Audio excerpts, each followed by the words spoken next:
Roblin Boulevard is about to get a beautiful facelift. Toba Center for Children and Youth is teaming up with Graffiti Art Program and artists to bring a Bison art installation to the street. It's meant to be a symbolic gesture of resilience and strength for child abuse victims and their families. The art installation is called Bison on the Boulevard. And joining us now are Steve Wilson from Graffiti Art Program and Toba Center for Children and Youth's Christy Dzikowicz. Good morning to both of you. Good morning. Good morning. Thanks for joining us. Now, before we get to the Toba Center, let's talk about Graffiti Art Program and what you do there. Sure, thanks. Graffiti Art Programming, we're a community youth art center, and we use this beautiful, wonderful, magical thing that we call art as our tool to support young people, primarily in the North End and inner city. Some groups use sports as their tool to work with young people, some use culture, some use faith, but we use art. And the reason for that is because of the educational benefits that the arts has for a young person. So it helps with their school.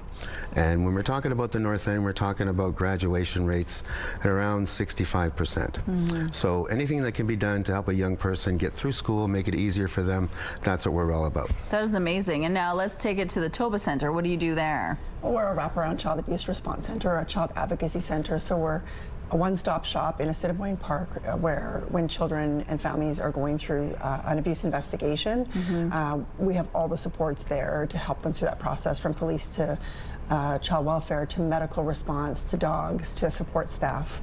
So really putting children and families at the center of what they need. So how did you two partner up? Well, we had an organizing committee, amazing volunteer organizing committee.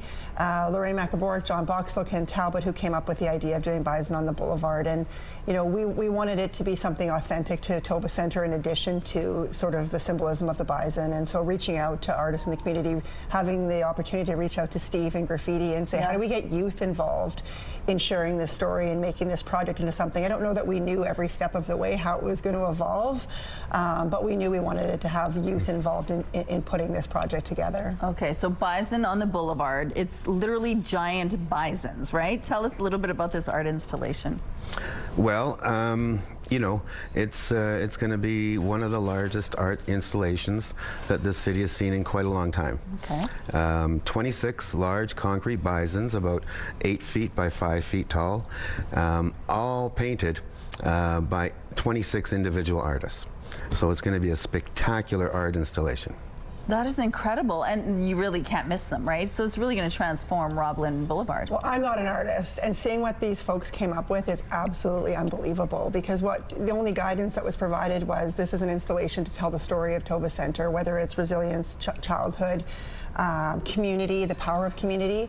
And so these folks came up with ideas and submitted them, and then generous Manitobans sponsored them. Wow. But sponsored them without having any ability to say how these are going to be painted. That was up to the artists to share the stories. So, I mean, I've been on the show talking a lot about child abuse. People don't typically want to talk about it.